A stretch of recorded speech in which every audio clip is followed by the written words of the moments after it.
Who gave Corbin a build hammer? I think it's inevitable that he finds one, makes it himself. If I had a hammer, no one tells me what to do. It's only partly true, Corbin. We do tell you what to do, and then you just don't listen, and then we have to waste a bunch of time dismantling the boat. Like, we give you very explicit instructions on how to progress the game, and then you just refuse them. So you can't say that we can't tell you what to do. Sometimes you get lucky and your advice works out. We can tell you what to do, it's just not a good use of our time. Sometimes you get lucky, your advice works out. Sometimes it doesn't. It's so funny how you spend maybe a half hour to an hour of this game where barrels are like the best thing in the whole fucking game. And then you get to the point it's like, all right, we need a little more gunpowder, and then we can make a rocket launching fucking net to snare a goat, and like, ooh, barrel! And then you jump overboard because you saw a barrel, then a shark eats you. Well, I think we should do a better job this time of progressing our that sort of stuff. Last time I feel like we did some of it, but we basically just made the things we needed to progress the story. And then got to the end. That was like, a whole spear. Done. A whole spear I made, and I never killed a shark. The shark still came and got me, too. So I stabbed sharks enough time to break my spear, and I never killed a shark. That's crazy. You know why? Because the boat is too big, and by the time I get to the other side of the boat, that's the problem. I think so. Here on like day 2, that's the problem. We're not fighting, we're strategizing. Anytime we have a heated disagreement, it's all strategic. Yep. There's no fighting on BSB. We're pro gamers, we're not friends. Pro gamers here. We're podcast co-hosts. We're not friends. We can't fight because we don't care about each other. Is that how that works? I don't know, right? I don't know. I don't really think that sounded smart. Not really how that works, man. Sounded smart. What about like fighters? So like, okay, so I'll give some context to this. When I was, I think 12, I was court mandated to go to therapy for my parents' divorce. And one of the exercises... It wasn't because of the divorce, it's because you Naruto ran between classes. No, one of the exercises they made me do was to plan out my father's potential funeral. Jesus fucking Christ! What?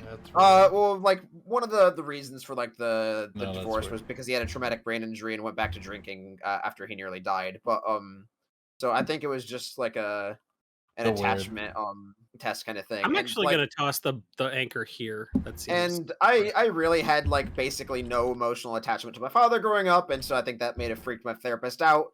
And I still like practice that exercise sometimes on just people I know, and Corbin's pretty low on the list, is what I'm saying.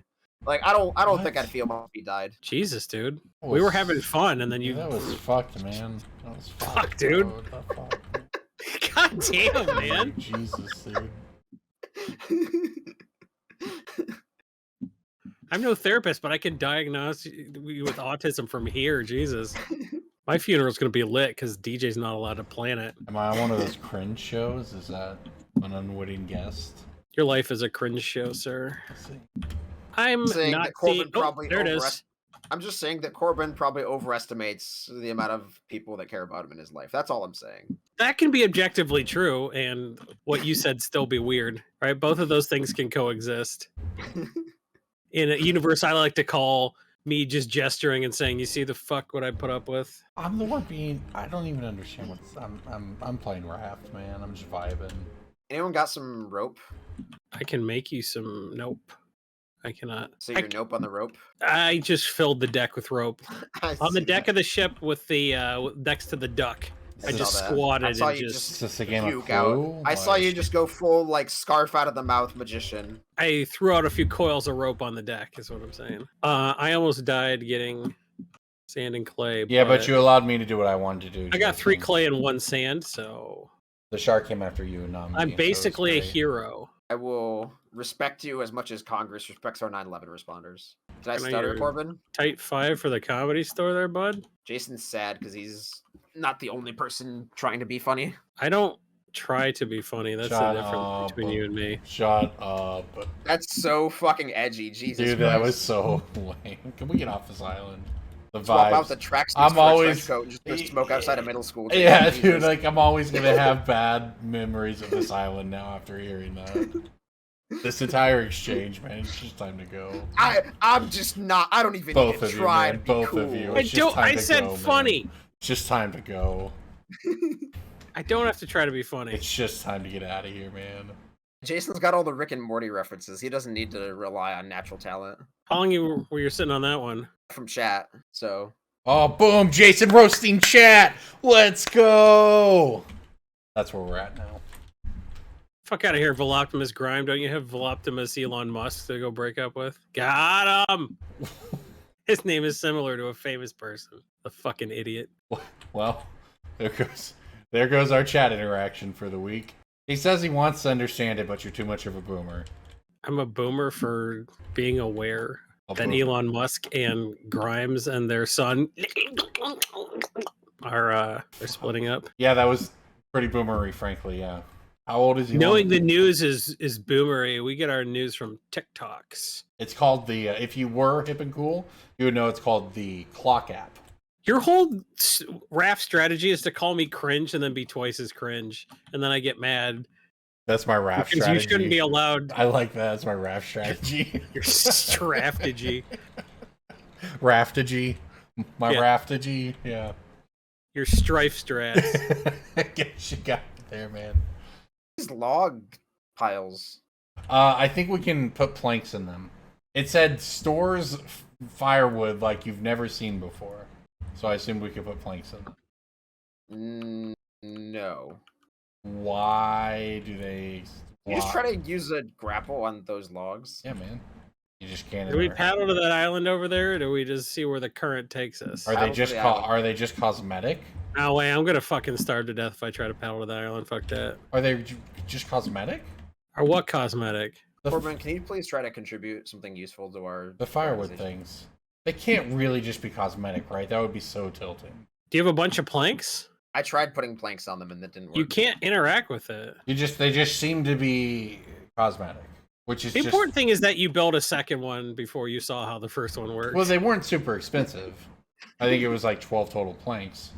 But I was like, oh, this is great. I'm going to put 2 of them. Wait. Is it space, just removing it give you back your initial plank investment? I think it gives you half or something. I'll remove one and find out. You're minimizing our resources. No, it just gave me back the fire. Well, you're over here maxing. If Corbin isn't minning, we can't min max. So there you go. As I put down the collection nets for efficiency purposes. I thought I was... Even your contribution is automated. Fucking shark! That's how I play every game. I thought I was being helpful. I thought we were going to be able to store a bunch of planks in there. Your method of storing planks is like adding them to the boat. DJ, you were overburdened, bud. You dropped something in the ocean. It was a decoration package. You're a decoration. Or you open those. I don't understand. Is that a Norm Malcolm Gladwell wrote an article this week about I never found Norm Macdonald funny, and here's what that means. And everyone's like, why did you do this, though? I thought he was like hit or miss, but I thought it was... You thought Norm Macdonald was hit or miss? Yeah. Okay. Like I watched some interview where we're gonna go by that island, by the way. I watched some interview where and make a fucking paddle, DJ. Why am I the only one who can make a paddle? He was basically trolling some woman who was there to like guest and promote her movie. She was there to promote a fucking movie she made with Carrot Top. I agree. I assume we had the same YouTube recommended video pop up, but like it's not like I'd never seen the most famous Norm Macdonald interview.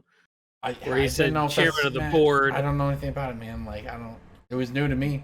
But like, I could be, if you're in that woman's position. She never worked again in Hollywood. That's the thing, is she really didn't. Like, because she turned 40. That's why. Like, it has nothing to do with Norm Macdonald. It's just like, well, you're 40 now, so no more movies for you. Yeah, I mean, I don't. Unless you want to blow Harvey Weinstein. I don't want to do that. Okay, no more movies for you then. Like, that's what happens when you're a woman in Hollywood. It fucking sucks. But meanwhile, they're like, oh, we can't possibly not put Chris Pratt in movies. Sure, he sucks. There's a real shortage of actors. No one else will say "it's a me" into a microphone for $40 million. We couldn't find anybody else willing. Yeah, I'm not. So we have no choice but to continue to put Chris Pratt in everything. Fuck Chris Pratt. I hope he hears this. I hope you fucking hear this. You MAGA hat wearing fucking dork. Got him, Jason. You did it. I hope. I'm not afraid of Chris Pratt.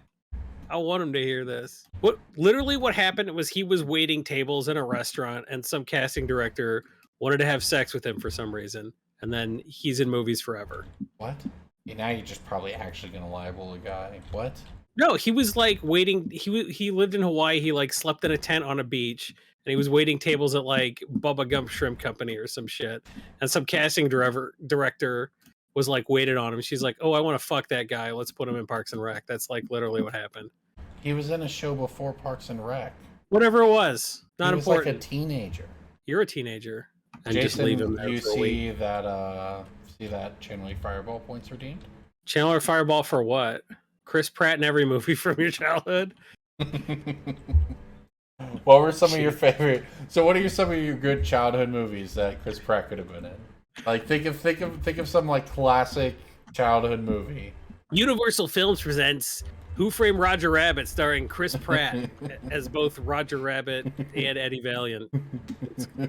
You mean you could have taken those handcuffs off at any time? That's funny. I think poop jokes are funny.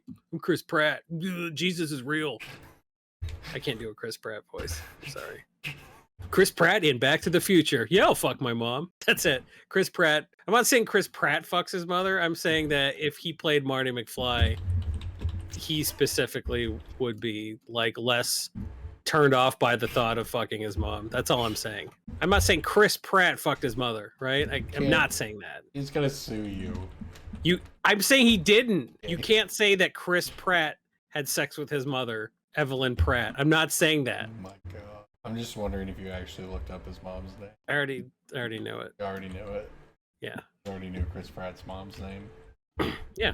Jason used some Patreon money that we were unaware of to get a different cameo from Evelyn Pratt. I am Chris Pratt's mom, and I'm sorry. We talk about our podcast. No, I just get on Cameo to apologize for not giving my husband a blowjob. Jesus, dude, you can't. What does anybody have any food? I'm dying.